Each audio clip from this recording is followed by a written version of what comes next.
There's a reason they don't chase you anymore, a reason the calls slow down, the messages get shorter, the respect fades. It's not because they've found someone better, it's because you've made yourself too available. And nothing kills desire and power faster than availability on demand. By the end of this video, you'll know exactly how to reverse it, without games, without manipulation, and without losing who you are. 1. Why availability feels harmless. But isn't most nice girls believe availability equals love? They reply instantly. They clear their calendar. They bend schedules. It feels generous. It feels caring. It feels like what good people do. But here's the truth. No one told you. In human psychology, the more something is available, the less it's valued.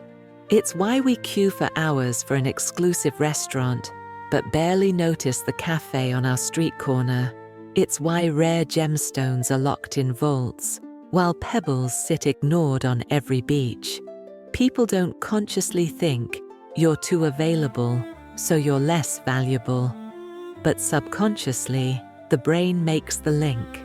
And when someone can access you at any time, without effort, they stop feeling the need to earn it. 2. The hidden power of scarcity. In the old money world, scarcity isn't accidental, it's designed. An heiress doesn't attend every party she's invited to.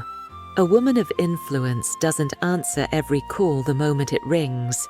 Even in friendship, even in romance, their time is treated as a resource, not a free-for-all.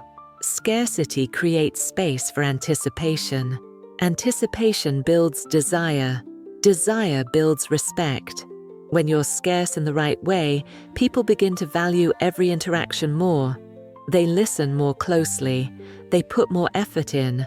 They remember you longer. 3. The trap of constant access.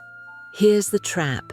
In the beginning, whether it's dating, networking, or friendship, constant access can feel exciting. The other person is delighted you're always there. They call you the most dependable, loyal person they know. But over time, constant access becomes the new normal. What was once appreciated becomes expected, and what's expected is no longer special. This is why so many women wake up one day and feel invisible in relationships they poured themselves into. It's not that they weren't enough, it's that they gave too much, too freely, for too long. 4. Strategic availability. Old money women, powerful women, high-value women, they all understand strategic availability. Here's how it works. Delay response time just enough to signal you have a full life. Be present when you choose to be, not when summoned. Plan departures before the peak moment, so people are left wanting more. Strategic availability doesn't mean playing games. It means managing access to you as carefully as a luxury brand manages access to its products. Think of Chanel. They could put their handbags in every store on every corner. They don't, because they know rarity fuels desire. You must see yourself the same way. 5. Breaking the pattern. If you've been too available, the change will feel uncomfortable. You'll feel guilty for not replying instantly. You'll worry they'll forget you if you aren't always there. But here's the reality. If your value in someone's life depends on you being at their beck and call, you were never valued to begin with. Start small.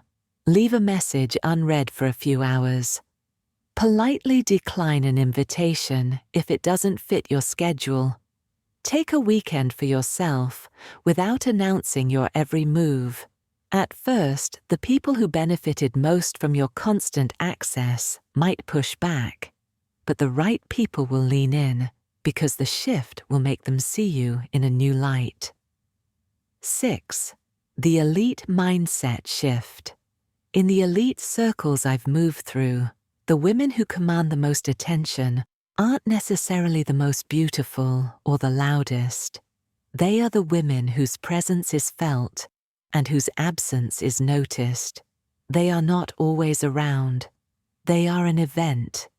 You remember them because you don't see them every day, and when you do, they're worth remembering. When you think of yourself as an event, you begin to move differently. You no longer flood every chat. You no longer volunteer for every last-minute favor. You no longer trade your time for crumbs of appreciation. Being less available doesn't make you cold. It makes you valuable. And when people know your time and attention are precious, they will treat them that way. So if you want to be remembered, respected, and desired, stop being always on. Step back just enough for your presence to become a privilege. Because the moment they realize they could lose you is the moment they'll finally fight to keep you.